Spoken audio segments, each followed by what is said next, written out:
नमस्कार देवी और सज्जनों, मेरा नाम है मुकुल देव रक्षपति। आप लोग लाइव टाइम्स टीवी देख रहे हैं और इस समय पर आप लोगों के बीच में हम हाजिर हैं हिमाचल की बात लेकर, हमारा मॉर्निंग बुलेटिन लेकर, जिसमें हम आप लोगों को हिमाचल प्रदेश में चल रही तमाम बड़ी गतिविधियों के बारे में बताते हैं और बताते हैं हिमाचल प्रदेश में ऐसी कौन सी चीजें हैं जो आप लोगों को पता होनी चाहिए। प्रयास ये रहता है कि सुबह सुबह आप लोगों के बीच में आ जाएं और जितना जल्दी हो सके आप लोगों को सारी डिटेल्स बताएं और उसी के साथ साथ आपका भी समय बचे, इसलिए जितना जल्दी और जितना संक्षेप में हो सकता है वो आपको बताएं, लेकिन महत्वपूर्ण जानकारियां ना छूटें, ये हमारा बड़ा यहां पर प्रयास रहता है। हिमाचल प्रदेश की यदि बात करें तो ओपीएस से लेकर आउटसोर्स कर्मचारियों तक सरकार द्वारा कुछ ना कुछ किया ही जा रहा है। यहां पर डिनोटिफिकेशन अभी भी हो रही हैं और उसी के साथ भारतीय जनता पार्टी यहां पर जो विपक्ष में है वो अपना कार्य करने में अभी प्रयास पूरा कर रही है, पूरी तरह से सरकार को घेरने का प्रयास कर रही है। उसी के साथ हिमाचल प्रदेश की दो बेटियों ने हिमाचल प्रदेश को गौरवान्वित किया है, वो भी आपको बताएंगे कैसे, और उसी के साथ पेपर लीक मामले में क्या नया हुआ है वो आप लोगों को बताएंगे। यहां पर किसने ऐसा कह दिया कि भारतीय जनता पार्टी सरकार में पेपर बेचने का धंधा चल रहा था, वो भी आप लोगों को बताएंगे। और ये सारी चीजें आप लोगों को यहां पर बताना शुरू करेंगे, उससे पहले आप लोगों से अनुरोध रहेगा स्ट्रीम को जितना ज्यादा हो सके लाइक अवश्य करें और कमेंट्स के माध्यम से अपनी प्रतिक्रियाएं अवश्य दें। उसी के साथ साथ आप लोगों से ये अनुरोध, जैसे कि मेरा हमेशा से रहता है, कि आप लोग शेयर अवश्य करें। अगर कुछ नहीं कर सकते शेयर अवश्य करें, लाइक कमेंट और शेयर, ये दो चीजें, तीन चीजें आप लोगों को कहते हैं और वो आज भी कहेंगे और उम्मीद है कि आप उस पर हमें निराश नहीं करेंगे। दो कारण रहते हैं, देखिए प्रजातंत्र है तो प्रजा की बात सुनना बहुत जरूरी है, जनता की बात सुनना बहुत जरूरी है और जनता जो है उसके बिना तो ना सरकार चल सकती है, चलनी तो नहीं चाहिए, और उसी के साथ साथ हमारे बीच में ना कुछ और हो सकता है। ये आप ही लोगों का निर्णय होता है कि कौन सरकार में बैठेगा और आप ही लोगों का निर्णय होता है कि कौन सरकार से जाएगा। हर 5 साल में हालांकि ये निर्णय जो है वो विपक्ष में बैठी हुई पार्टी के प्रति कर देता है, लेकिन उसके साथ साथ ही ये निर्णय जो है वो समय के साथ आगे बढ़ता ही रहता है, ऐसा नहीं है कि वहां पर समाप्त हो जाता है। तो चलिए जी शुरू करते हैं हिमाचल की बात को ओपीएस की बात के साथ। ओपीएस की यदि बात करें तो कल शाम को हमारे बीच में एनपीएस जो हमारे लोग थे, जो एनपीएस संघ है, उनके लोग यहां पर मिले मुख्यमंत्री सुखविंदर सिंह सुक्खू जी के साथ। और उन्हीं के साथ, इससे पहले कि मैं बताना शुरू करूं, यहां पर जो थोड़ा सा काम होता है, जो औपचारिकताएं होती है, उनको मैंने खत्म कर लिया है। इसी के साथ मैं बताना शुरू करूं, आप लोगों को सभी को गुड मॉर्निंग है। आरती जी, कृष्ण जी, आप सभी को गुड मॉर्निंग है। जिनके नाम मैं पढ़ पा रहा हूं सभी को गुड मॉर्निंग है, जिनके नहीं भी पढ़ पा रहा हूं उनको भी गुड मॉर्निंग है। स्ट्रीम को जरूर शेयर कीजिए और लाइक का बटन लगातार दबाते रहे। तो चलिए जी आप लोगों को बताना शुरू करते हैं। तो कल ओपीएस को लेकर एक महत्वपूर्ण बैठक यहां पर हुई। इससे पहले भी एक ड्राफ्ट तैयार किया गया था, उसमें वित्त विभाग के साथ यहां पर मुख्यमंत्री जी ने पहले बैठक कर ली थी।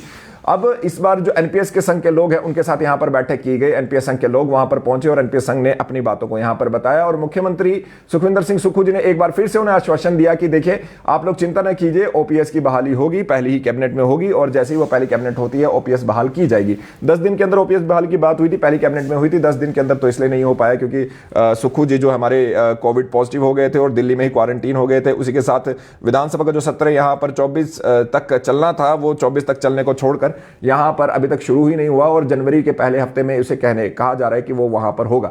अब आप लोगों से एक बड़ा प्रश्न है, इससे पहले कि मैं आगे की बात आपको बताऊं, क्योंकि मैंने एक कमेंट पढ़ा और बहुत तर्क संगत वो कमेंट था कि भाई जो जिन लोग सरकारी कर्मचारी नहीं है तो क्या उनके बुढ़ापे पर खतरा नहीं है। चलिए जी अब देखिए, सुनिए बात क्या है। ओपीएस की यदि हम बात करें तो ओपीएस की सरकार बहाली की बात यहां पर कर चुकी है और उस पर दो बड़ी बातें हुई हैं। पहला तो यहां पर सुखविंदर सिंह सुक्खू जी ने जब उनसे मीटिंग की तो उन्होंने यहां पर कह दिया है कि भाई देखिए हम यहां पर ओपीएस बहाल कर देंगे और पहली कैबिनेट में ये हो जाएगा। लेकिन उसी के साथ साथ यहां पर मुख्यमंत्री या फिर बोला जाए सरकार के द्वारा, राज्य सरकार के द्वारा केंद्र सरकार को पत्र लिखकर एनपीएस अंशदान के तहत जो उनके पास राशि है वो वापस देने की बात की है। अब आपको यह चीज समझने की बहुत ज्यादा जरूरत है और स्ट्रीम को जरूर शेयर कीजिए ताकि ज्यादा से ज्यादा लोगों तक पहुंचाए और लाइक का बटन एटलीस्ट दबाते रहे, लाइक का बटन लगातार दबाते रहे, कमेंट्स के माध्यम से यहां पर जुड़े रहें। तो देखिए अंशदान क्या होता है। देखिए जो न्यू पेंशन स्कीम है उसमें एक अंशदान जो है सरकार का, जो राज्य सरकार का है, जो एम्प्लॉइज का है, वो यहां पर जाता है केंद्र सरकार की तरफ को और उस अंशदान को अब हिमाचल प्रदेश सरकार ने वापस मांगा है। एक तो ठंड बहुत है, हिमाचल प्रदेश सरकार ने चिट्ठी लिखकर वापस मांगा है और ऐसा नहीं है कि पहली सरकार है जिसने ऐसा किया है, और सरकारें भी ऐसा करती रही है। और ये जो वापस मांगा है उस चीज के साथ अब दो बड़ी बातें हैं कि क्या केंद्र के मदद के बिना के यहां पर जो ओपीएस है वो दी जा सकती है। जवाब क्या है उसके लिए एनपीएस की कल जो बैठक हुई, एनपीएस संघ के अधिकारियों के साथ जो बैठक हुई उस पर ये, और वित्त विभाग की बैठक पर यहां पर उसके लिए जो अल्टरनेट है वो तलाशे गए कि क्या हमारे पास विकल्प हो सकते हैं। और उन्होंने कहा है कि जो एनपीएस में अंशदान के तहत जो राशि है वो वापस मांग जरूर की है और पेंशनधारियों को नियमित और सम्मानजनक पेंशन मिले, इसके लिए रूपरेखा उन्होंने कहा है तैयार की जा रही है। अब ये रूपरेखा कैसी होगी, क्या ये सब लोगों के लिए सही होगी या नहीं होगी, वो तो समय ही बताएगा। उन्होंने ये जरूर किया है, देखिए अब दो बातें रहती है कि भाई एक तरफ को तो सरकार डिनोटिफाई कर रही है चीजों को, जिसमें वो कह रहे हैं कि भाई हमारे जो खर्चा है वो बचाना है। दूसरी तरफ आप लोगों को बता दें कि जो डिनोटिफिकेशन के साथ साथ यहां पर ये जो खर्चा है वो भी आप लोगों को बता दें, सरकार के द्वारा बताया गया कि जयराम जी की सरकार में या भारतीय जनता पार्टी की सरकार में 900 से अधिक संस्थान खोलेगी, जिसमें 5,000 करोड़ रुपए का अतिरिक्त बोझ यहां पर सरकार पर पड़ रहा है। और यहां पर अब कर्मचारियों के लिए यहां पर जो ओपीएस दी जाने की बात हो रही है, ओपीएस दी भी जानी चाहिए, मैं उसके खिलाफ नहीं हूं, लेकिन मैं आप लोगों से जानना चाहता हूं आप उसके बारे में क्या सोचते हैं। आपको बता दें जो यहां पर चिट्ठी लिखी गई है, जो पत्र लिखा गया है और जो यहां पर कहा गया कि हमें हमारा अंशदान वापस किया जाए, तो उसके बारे में भी आपको बता देते हैं कि सरकारी कर्मचारी और पेंशन निधि विनियामक और विकास प्राधिकरण जो है को प्रति वर्ष 1,632 करोड़ रुपए का योगदान यहां पर दे रही है। यहां पर तो प्रयास ये है कि अगर वो मिल जाता है तो ऑब्वियस सी बात है यहां पर फायदा तो सरकार को होगा ही, केंद्र सरकार से अगर ये अंशदान वापस मिल जाता है, लेकिन ये अंशदान मिलना बहुत ही मुश्किल है। आप इस स्ट्रीम को जरूर शेयर कीजिए, अगर शेयर नहीं कर सकते तो लाइक का बटन लगातार दबाते रहो और शेयर और कमेंट के माध्यम से अपनी बात यहां पर अवश्य रखें। जैसे कि मैंने आप लोगों को कहा कि भाई यहां पर लोगों को पेंशन देने की यहां पर बात हो रही है, अब उस पेंशन के लिए कल ये मीटिंग हो चुकी है। एक और यहां पर ध्यान से सुन लीजिए, कल ये मीटिंग हुई, फिर ये चिट्ठी लिखी गई, चिट्ठी केंद्र को लिखी गई कि जो हम अंशदान एनपीएस के अंडर देते हैं वो वापस किया जाए। अगर वो अंशदान वापस आता है तो बहुत बढ़िया, लेकिन अब फिर से वही प्रश्न है कि क्या केंद्र सरकार के बिना यहां पर ओपीएस दिया जा सकता है। हालांकि इस चीज पर भी मंत्रणा की गई जो बैठक हुई उसमें, लेकिन अब बड़ा प्रश्न ये है कि क्या यहां पर ये किया जा सकता है। ये सुक्खू सरकार जी ने कहा है, सुक्खू सरकार ने कहा है कि किया जा सकता है, खुद मुख्यमंत्री ने कहा है किया जा सकता है, करेंगे और पहली कैबिनेट में करेंगे और जल्द ही पहली कैबिनेट भी होने वाली है। तो ये यहां पर होने के पूरे चांसेस हैं क्योंकि सरकार का एक फैसला था और सरकार ने इस फैसले पर अमली जामा पहनाने की बात की है। तो पहला तो आप लोगों के बीच में यही खबर आप लोगों को जो हमने यहां पर बताई उस शेयर जरूर कीजिए, लाइक का बटन जरूर दबाएं कि जो केंद्र सरकार से यहां पर एक चिट्ठी लिखी गई है जिसमें मोदी सरकार से कहा गया है कि भाई एमपीएस में जो हमारा अंशदान है उसका पैसा वापस किया जाए, पहली कैबिनेट में ओपीएस बहाल होगी ये भी कहा गया है। आप लोग इसके बारे में क्या सोचते हैं, इसके बारे में अपने कमेंट्स के माध्यम से जरूर बताएं। इसी के साथ साथ आप लोगों को बता दें यहां पर राजेंद्र राणा जी जो कांग्रेस के वरिष्ठ नेता हैं, उन्होंने यहां पर सुजानपुर से नेता हैं, उनका कद राजनीति में इसलिए भी बड़ा था क्योंकि आप लोगों को पता है उन्होंने प्रेम कुमार धूमल जी को हराया था, लेकिन उसी के साथ उन्होंने यहां पर सरकार जो विपक्ष है उस पर हमला बोलते हुए यह कहा है कि देखिए हमारे मंत्रिमंडल की चिंता ना करें, वो भी हो जाएगा, सरकार भी बन जाएगी, सरकार चलेगी भी स्मूथली। लेकिन उन्होंने यहां पर यह जरूर कहा है कि देखिए जिस समय पर भारतीय जनता पार्टी की सरकार थी उस दौरान पे ये पेपर लीक का धंधा चल रहा था और सरकार का जो यहां पर पुश था उसी वजह से ये लोग फल फूल भी रहे थे। अभी पेपर लीक की यदि हम बात करें तो अगली खबर भी इसी के साथ आपको बता दें कि जो जेओआईटी की बात हम करें, देखिए 60 दिन के लिए तो यहां पर वैसे भी पेपर्स पे रोक लग गई है, लेकिन जो जेओआईटी पेपर लीक पे जो मुख्य आरोपी हैं उमा आजाद और संजीव, उनकी जो रिमांड है वो पुलिस द्वारा बढ़ा दी गई है। वहां पर उन्होंने जो ये आप लोगों को बता दें ये आयोग में वरिष्ठ सहायक थी उमा आजाद जी और जो दलाली कर रहे थे पेपर्स की उनका नाम संजीव बताया जा रहा है, ये आरोप है अभी तक और वो पुलिस हिरासत में है। बाकी सभी अन्य 4 को न्यायिक हिरासत में भेज दिया गया है और यहां पर 31 दिसंबर तक पुलिस के रिमांड पर इन लोगों को फिर से भेज दिया गया है और जो बाकी वहां पर जुड़े हुए लोग हैं वो 10 जनवरी तक 14 दिन की न्यायिक हिरासत में यहां पर ऑलरेडी हैं। आपको ये बता दें 6 दिन से इनका ऑलरेडी पुलिस रिमांड चल रहा था और एसआईटी ने अदालत से इस मामले में जोरदार पैरवी करते हुए इन आरोपियों की, जो खासकर ये 2 आरोपी हैं, इनके लिए पुलिस रिमांड का समय बढ़ाने का समय मांगा और वो बढ़ भी गया। उन्होंने बता दिया जेओआईटी का प्रश्न पत्र और 5,000 रुपए बरामद हुए हैं जो अभी ताजा हुए हैं और जो अगले दिन जब यहां पर पहले दिन जो रेड हुई ये हुआ था, अगले दिन में मुख्य आरोपी उमा आजाद के घर से विजिलेंस ने 7,90,000 रुपए और 2 अन्य परीक्षाएं जो यानी कि जूनियर ऑडिटर और उसके साथ कंप्यूटर ऑपरेटर उसके भी प्रश्न पत्र यहां पर लिए थे। तो बहुत बड़ा प्रश्न यहां पर आ जाता है बच्चों के भविष्य के साथ कितना बड़ा खिलवाड़ हुआ है और ये रिमांड लिया गया है। आप लोगों को जानकारी है ही कि क्या यहां पर हुआ है। 12 जिलों में 41 उपमंडलों में 476 परीक्षा केंद्र स्थापित किए गए थे इस एग्जामिनेशन के लिए जो 25 दिसंबर को होना था और इसमें सभी जो बच्चे थे वो यहां पर पहुंचना शुरू भी कर चुके थे और यहां पर कई जो दूर दराज के हमारे जैसे चंबा जैसे क्षेत्र से आते हुए बच्चे हैं वो नजदीकी क्षेत्र में आने का प्रयास करते हैं तो वो लोग तो पहुंचना शुरू भी कर चुके थे और यहाँ पे अब उन लोगों के भविष्य के साथ कैसे खिलवाड़ हुआ, बहुत गलत हुआ। आप इस स्ट्रीम को, मैं आपसे बार बार यही रिक्वेस्ट करता रहता हूँ, सुबह सुबह का समय होता है, अभी तक धूप भी ठीक से नहीं निकली है, और इस स्ट्रीम को जरूर शेयर कीजिए, और शेयर करने के साथ लाइक का बटन एटलीस्ट दबाते रहे, लाइक का बटन लगातार दबाते रहे, और अपने विचार अवश्य व्यक्त करें। चलिए जी, इसी के साथ साथ यहां पर पेपर लीक की जब हम बात कर रहे हैं तो फिर अब डीनोटिफिकेशन की बात ना हो तो वो कैसे होगा। हिमाचल प्रदेश में डीनोटिफिकेशन का दौर अभी भी जारी है, लगातार सरकार यहां पर डीनोटिफाई कर रही है चीजों को, और जो डीनोटिफिकेशन हो रही है उसमें भी आपको बता दें इस बार जल शक्ति विभाग पर यह काम हुआ है। जल शक्ति विभाग के 2 नए सर्कल ऑफिस और 32 और दफ्तर यहां पर खत्म कर दिए जा चुके हैं। अभी तक 556 से ज्यादा हमारे बीच में जो नए जो कार्यालय खोलने की बात हुई थी वो डीनोटिफाई हो चुके हैं, और यहां पर जल शक्ति विभाग का थुनाग और भवारना सर्कलों को इस बार बंद किया गया है। और 1 अप्रैल 2022 के बाद से जितने भी कार्यालय खुले गए हैं ऑलमोस्ट सभी को बंद करना यहां पर लगातार जारी है।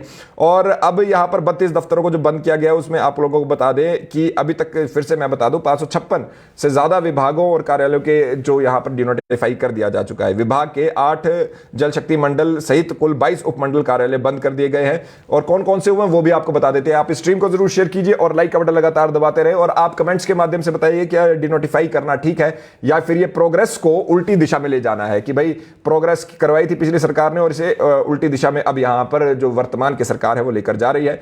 आपको बता दें ये दफ्तर जो है द्रंग, पच्छाद, नाचन, कसुमटी, रोहडू, श्री रेणुका जी, सुंदरनगर, अर्की, घुमारवी, जयसिंहपुर, नादौन, पालमपुर, करसोग, चंबा, चिंतपूर्णी, भोरन, सिराज, ज्वालामुखी, श्री नैना देवी, सुलह, धर्मशाला, झंडूता, घुमरवी, उसी के साथ नगरोटा, बगवा, कसोली, भोरंज, कांगड़ा, मनाली, हमीरपुर में बंद कर दिए हैं। तो अब आप लोग इसके बारे में क्या सोचते हैं? 556 अभी तक विभागों पर ताले जड़ दिए हैं, तो विभागों पे तो नहीं, उनके दफ्तरों पे ताले जड़ दिए हैं, और सरकार द्वारा लगातार ये तर्क दिया जाता है कि भाई देखिए बिना बजट के इसको निकाल दिया था, और अब जब बजट के बिना निकाला था तो इन लोगों के इस जगह का इस चीज का कोई औचित्य नहीं है, इसलिए हम इसे बंद कर रहे हैं। और आप लोग इसके बारे में क्या सोचते हैं? क्या विकास की धारा उल्टी बहने लगी है या फिर जो सरकार कर रही है वो सही है? आप लोगों का उसके बारे में क्या कहना है वो आप यहां पर जरूर अपने कमेंट्स के माध्यम से बताएं। उसी के साथ साथ हमारे बीच में ये शायद एक अच्छी खबर है, क्योंकि पिछली सरकार में 2 से 3 बार हमारे बीच में किराया बढ़ा है, और आप लोगों को यह बताना चाहेंगे कि अब हिमाचल प्रदेश में जो एचआरटीसी है वो अपना किराया नहीं बढ़ाएगी। आपको यह बताना चाहेंगे कि मुकेश अग्निहोत्री जी ने कल एक औचक निरीक्षण यहां पर एचआरटीसी ऑफिस में किया, और उन्होंने यहां पर यह जरूर कहा है कि जो जनजातीय क्षेत्रों में घाटे वाले रूट है उसमें छोटे इलेक्ट्रिकल वाहन चलाए जाएंगे, और जो एचआरटीसी के कर्मचारी हैं और पेंशनर हैं, जो कई बार पिछली सरकार में ऐसा भी हुआ कि भाई 1-1 महीने 2-2 महीने बाद सैलरी आई, 2-2 महीने बाद तो नहीं, 1 महीने बाद, तो मुझे याद ही है, मैंने खुद भी कवर किया है, तो वो हर महीने 7 तारीख को ये सैलरी पहुंच जाया करेगी, जैसे कि अब सरकार द्वारा कहा जा रहा है। उन्होंने बता दिया कि 1350 करोड़ के घाटे में इस समय पर सरकार चल रही है, और क्षमा चाहेंगे एचआरटीसी चल रही है, और उसमें 1000 रूटों की बड़ी बसें बंद करनी पड़ेंगी, और वहां पर छोटे इलेक्ट्रिकल व्हीकल चलाए जाएंगे ताकि घाटा कुछ कम हो, लोगों को यात्रा की सुविधा मिले। उन्होंने यह भी कहा कि भाई हमारे पास जो संसाधन है उसी संसाधनों में हम यहां पर काम करेंगे, कोई अतिरिक्त बोझ जनता पे नहीं डालेंगे, उनका किराया नहीं बढ़ाएंगे। और एक और बात यहां पर देखी गई कि प्रदेश के शक्तिपीठ और धार्मिक स्थलों के लिए नई और अलग बसें चलाई जाएंगी। जैसे कि मैंने कहा पेंशनर्स और सबके लिए यहां पर आप लोगों को बता दें, फिर 7 तारीख को यहां पर तनख्वाह आएगी। अवैध तरीके से चलने वाली बसों की निगरानी की जाएगी, भाई जिसने भी ये किया तो उस पर कार्रवाई की जाएगी। और आपको बता दें हिमाचल प्रदेश में 3700 रूट है, जिसमें 3500 बसें चल रही है, और 95% रूट उसमें से जो है घाटे में है। देखिए हमारे पास यहां पर एचआरटीसी लाइफलाइन है हिमाचल प्रदेश की, लेकिन 95% रूट घाटे पे चल रहे हैं। तो सरकार द्वारा या इसको किस तरह से जीर्णोद्धार किया जाता है या फिर पिछली सरकारों की तरह ही यहां पर ये रहेगा, तो वो अब आने वाला समय ही बताएगा। इसी के साथ साथ जैसे हमने एनपीएस पे आपको बताया कि ओपीएस की बहाली पर यहां पर बड़ी बात कही गई है, लेकिन उसी के साथ जो एनपीएस संघ के लोग हैं उन पर 28 लोगों पर केस दर्ज किया गया था। उसमें अधिकारियों को निर्देश दे दिए गए हैं कि वो दर्ज जो केस है वो वापस ले लिया जाए। जो यहां पर बैठक की गई उसमें यह कहा गया कि भाई ये केस जो है वो इस आंदोलन को कमजोर करने के लिए दर्ज किए गए और इन केसों को वापस लिया जाना चाहिए। और अब ये केस वापस लेने के लिए यहां पर सरकार द्वारा कह दिया गया है। यहां पर यह भी कहा गया है कि ओपीएस देने से सरकार की तिजोरी खाली नहीं होगी। ये जो एनपीएस संघ के अध्यक्ष हैं उन्होंने कहा है कि कर्मचारियों के 1600 करोड़ सालाना खर्च हो रहे हैं, वहीं ओपीएस पर सालाना 147 करोड़ का खर्च आएगा। और संघ के नेताओं ने 15 मई 2003 से दिया जाना चाहिए, जब से जो एनपीएस जो है वो लागू की गई है। तो यहां पर हमारे बीच में ये सब हमें देखने को मिल रहा है। ओपीएस की बहाली पहली कैबिनेट में हो जाएगी, ऐसा लगातार कहा जा रहा है। अभी वो पहली कैबिनेट कब होगी वो पता नहीं है, और कौन कौन मंत्रिमंडल में होगा ये भी हमें पता नहीं है। तो बहरहाल ये तो चीजें रही अभी की। इसी के साथ साथ सीमेंट विवाद सुलझाने के लिए आज फिर से एक बारी प्रयास किया जाएगा। लगातार अडानी ग्रुप भी यहां पर डटा हुआ है कि नहीं जी, हमारी बात नहीं सुनी जा रही है, हम लोग और किराया नहीं बढ़ा सकते। और उसी के साथ साथ जो ट्रक ऑपरेटर्स है वो भी लगातार यहां पे जुटे हुए हैं। आपस में समन्वय बना के ही यहां पर कुछ हो पाएगा, ये तो दिखती ही बात है। अगर समन्वय नहीं बनाया गया तो यहां पर बहुत से परिवारों के ऊपर जो खाना है, जो परिवारों का भरण पोषण है, उस पर प्रश्न चिन्ह लग जाएगा, और सरकार भी ऐसा नहीं चाहेगी। कल जयराम ठाकुर जी ने भी यहां पर लाइव टाइम्स टीवी को दिए हुए इंटरव्यू में यह कहा जरूर है कि देखिए इस सरकार में तो 15 ही दिन में लोग जो है वो सड़कों पर पहुंच गए। चलिए बहरहाल अभी आज फिर से इसके लिए प्रयास होगा, अब देखते हैं क्या यहां पर होता है। आप इस स्ट्रीम को जरूर शेयर कीजिए, अभी तक 4 ही शेयर हुए, कम से कम 10-20 शेयर तो होने चाहिए, और उसी के साथ लाइक का बटन लगातार दबाते रहे। चलिए अगली खबर की ओर भी आपको लेकर चलते हैं, और यह खबर बहुत महत्वपूर्ण आप कह सकते हैं है, क्योंकि एक पुनर्नियुक्तियों पे यहां पर बात हुई है। और पुनर्नियुक्तियों पे बात करने से पहले कोई और खबर तो नहीं है जी जी जी जी, चलिए इस पे पुनर्नियुक्ति की बात भी करने से पहले एक और खबर बता देते हैं। हिमाचल प्रदेश में सुखविंदर सिंह सुक्खू जी की सरकार में जो प्रधान निजी सचिव उनके बनाए गए हैं वो है विवेक भाटिया जी। डीसी बिलासपुर रह चुके हैं, डीसी चंबा रह चुके हैं, उनको प्रधान निजी सचिव उनको नियुक्त किया गया है। किरण भराणा को यहां पर सूचना और जनसंपर्क विभाग में डायरेक्टर का कार्यभार सौंपा गया है। और उसी के साथ साथ इससे पहले भाटिया जो है अनुसूचित जाति ओबीसी अल्पसंख्यक विभाग के डायरेक्टर रह चुके हैं, और यहां पर उनको इस समय पर मुख्यमंत्री का प्रधान निजी सचिव, प्रिंसिपल प्राइवेट सेक्रेटरी यहां पर नियुक्त किया गया है, जो सरकार की ओर से नियुक्त होता है, जो पॉलिटिकल नहीं होता है टेक्निकली। उसी के साथ साथ यहां पर हाई कोर्ट ने जो पुनः रोजगार की पॉलिसी है उसको रद्द करने के सरकार के फैसले को सही ठहराया है। आप लोगों को बता दें कि उन्होंने ये कहा है, अपनी जो न्यायपालिका है, न्यायाधीश है, उन्होंने तरलोक सिंह चौहान और न्यायाधीश वीरेंद्र सिंह जी ने कहा है कि जो निर्णय है उसके तहत सरकार में सेवा विस्तार और पुनः रोजगार के तुरंत प्रभाव से निरस्त उन्होंने किया। उन्होंने ये कहा है कि भाई ये जो राइट है ये सरकार का है और इस पे कुछ नहीं किया जा सकता। उन्होंने कहा कि जो ये पॉलिसी है इसका पुण्य अवलोकन करना सरकार का कार्यक्षेत्र है, और सरकार की ओर से लिए गए ऐसे निर्णयों को अदालत तब तक निरस्त नहीं कर सकती जब तक कि वो गैर कानूनी या तर्कहीन ना हो। तो उन्होंने ये गैर कानूनी और तर्कहीन ना बताते हुए यहाँ पर उसे निरस्त करना से मना किया है। और यहाँ पर ये मतलब ये है कि भाई आप रिटायर हुए, फिर सरकार को लगा कि आपकी सेवाएं लेनी चाहिए, इसलिए आपको रिम्प्लॉयड कर दिया, और उसके बाद ये सरकार, उस व्यक्ति को नई सरकार आई उसने बदल दिया, तो नए जो व्यक्ति थे वो गए यहाँ पर, कोर्ट का दरवाजा खटखटाया, कोर्ट ने बोला ये सरकार का कार्यक्षेत्र है, अनटिल और अनलेस असंवैधानिक तरह से आप लोगों की नियुक्ति जो है बर्खास्त की गई है।